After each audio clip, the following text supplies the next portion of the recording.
Salam sejahtera Malaysia, terima kasih kerana menonton video-video dalam channel ini. Sebelum kita mula, jangan lupa untuk tekan tombol subscribe, share, like dan komen. Let's go!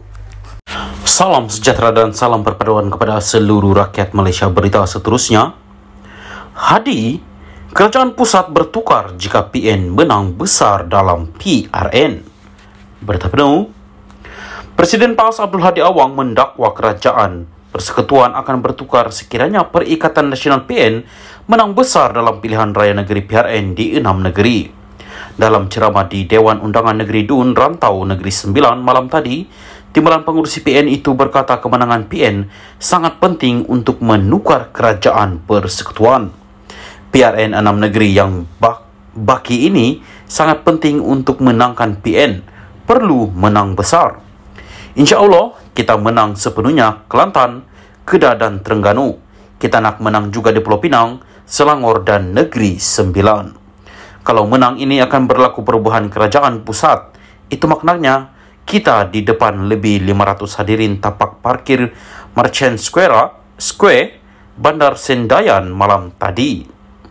Dia bagaimanapun tidak menjelaskan lanjut bagaimana pertukaran itu boleh berlaku. Malaysia kini mempunyai undang-undang yang melarang anggota parlimen mengalihkan sokongan dengan menyokong parti lain. Bagaimanapun sesebuah parti bebas mengalihkan sokongan dan membentuk gabungan dengan parti lain. Sementara itu, Hadi yakin PN akan mencapai sasaran itu jika lebih ramai pengundi Melayu keluar mengundi. Kaum lain keluar undi 90%, Melayu 70%. Masih ramai tak nak keluar undi dakwanya. Hadi pada Disember lalu pernah membuat dakwaan sama bahawa kadar keluar mengundi orang Cina lebih tinggi berbanding orang Melayu. Antaranya disebabkan musim umrah.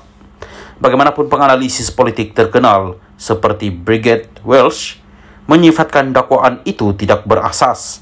Katanya anggarannya mendapati seramai 78% orang Melayu keluar mengundi pada PRU 2022 berbanding Cina dengan 69%. Hadi antara pemimpin penting dalam menjatuhkan kerajaan Pakatan Harapan menerusi PH melalui langkah Sheraton pada 2020.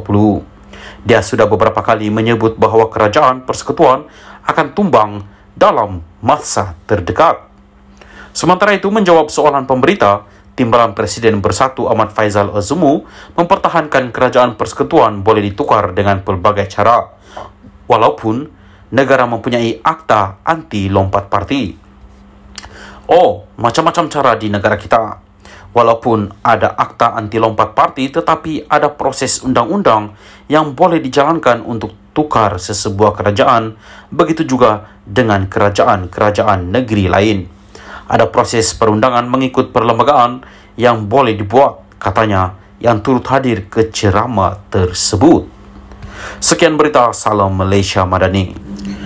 Salam sejahtera dan salam perpaduan kepada seluruh rakyat Malaysia. Berita panas hari ini dipetik daripada FMT bertajuk Muhyiddin sentuh isu kalimah Allah, tak hormat titah Raja Melayu.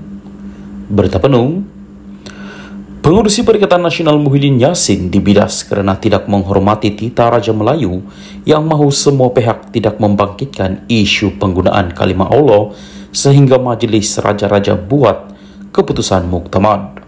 Menteri Dalam Negeri Saifuddin Nasution berkata, ucapan Muhyiddin di Kapar, Selangor pada Ahad lepas yang menyentuh isu tersebut menunjukkan pemimpin utama PN itu tidak menghormati nasihat Raja Melayu. Kalau sebagai pemimpin politik Melayu Islam tidak boleh menghormati nasihat raja-raja, percayalah, orang macam ini tak akan menghormati sama sekali rakyatnya sendiri. Dia akan terus bernafsu dalam politik dengan cara memainkan isu seperti ini, walaupun Majlis Raja-Raja nasihat sebaliknya, katanya pada sidang media di Ibu Pejabat PKR Kedah.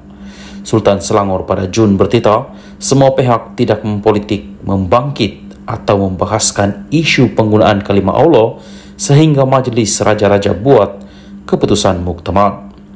Sultan Sharafuddin Idris Shah mengizinkan isu penggunaan kalimah Allah dalam kalangan orang bukan Islam di Sabah dan Sarawak dibincangkan dalam Majlis Kebangsaan bagi Hal Ehwal Agama Islam Malaysia pada Ogos, dan hasilnya akan diangkat ke penelitian Majlis Raja-Raja pada Oktober. Terdahulu, pada Mei, Perdana Menteri Anwar Ibrahim memaklumkan Yang di-Pertuan Agong memperkenan kes dirujuk ke MKI bagi memperkemas peraturan bahawa kalimah Allah tidak boleh dipakai oleh orang bukan Islam di Tanah Melayu dan dibolehkan di Sabah dan Sarawak dengan syarat tertentu. Isu ini tidak boleh dipolitikan, kedegilan Muhyiddin amat dikesali, kata Saifuddin. Tita Sultan Selangor menyusuli taklimat Anwar berhubung keputusan kerajaan tidak meneruskan rayuan terhadap keputusan Mahkamah Tinggi Kuala Lumpur mengenai hak seorang penganut Kristian dari Sarawak menggunakan kalimah Allah bagi tujuan pembelajaran agamanya. Rayuan tidak diteruskan kerana keputusan kes itu berdasarkan percanggahan di antara arahan pentadbiran Kementerian Dalam Negeri 1986 dan keputusan dasar Jemaah Menteri tahun sama menurut Saifuddin selaku menteri. Beliau mengingatkan semua pihak bahawa keputusan mahkamah ketika ini berkaitan rampasan bahan penerbitan bukan dari sudut ketuhanan.